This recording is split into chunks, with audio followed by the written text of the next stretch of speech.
so wa malu ong isia so wa so o le la ngai fa penga e mo me uma se ma mo ai fai la e so lo fa ye au me mo a unge ala usili e se ka singa ke lo o a unge se fa malo lo si me yo ko ka au wa ko ke fa vai vai ele fa no fear so fu anga ma me lo ka sanga i ai bo ong ku pe e mang ya ka ko bola pia pia uma pe ma ki wa fa sanga ya ba ai e pe kan uma lang oi ka ko ngi o wa pia ke le ka ko ngi ai ole aso me e mo ya la fo ko mo nganga le ele fa ma singo e ka ko ai ole ku o lo silsila i lo ko langa we fo ai ala mai so lo wa fu singa ai se i fai maria pe ma fai le mu le ngor fai nga ale me e alu a feu o ngi mo ko ka ma fai ma we ki fo i me vai vai wanga o e ma lo wa ngai le ngai yo langa le wa ai ya e fa ya se me ai o ki o lo ku ma o lo nga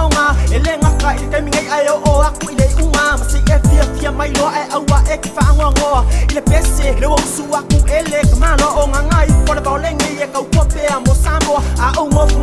o kangi yo ngai la nga ko a pe a mu ka ai le polo nga o nga o le lo se lo ai nga fa ma lo smai i lo ngai ka nga fai o lo o la nga o le musika o fa pe ai lo nga fai anko po fe o yai o la u pe se le mo o fa ma nga lo mai lo ka ma lo u anti se o fai e la marsa si le ngai yo le poko ka kai ai se la ba o ka ko ngui lo wa lo fai le ka ma fa nga le ngai ai nga i po ma ngu ya nga me ka ko nga kle nga o se bia fa ngui nga ku i vale o ki ke u fa ku nga fa yo po o su yo po le la lo lang ye le fai mo nga yo ko fa finyo le e a sa me a lo mo o lu a be lo le ngai vai e fai ma se mo o lu so fa malangi usika ai a kwa ma tu si tana ma tana o su pere ngore o mai te me vai ruai ngai le lo fa me la i ki se yo o mai nga ma ku ku a le ngai la o o la ngai i le ba be le mo fo fu ma mo fe o e ma o i lo fa mo e le ma fa yo o wa lo i ngai la langi se au mo o mo fo o le lo ngai yo la le mau ki ngo ko so mai lu o lo fo mo ma fa i ka la lo pe fa pe fe nga ki ai o au le ngai musika mo kwai pa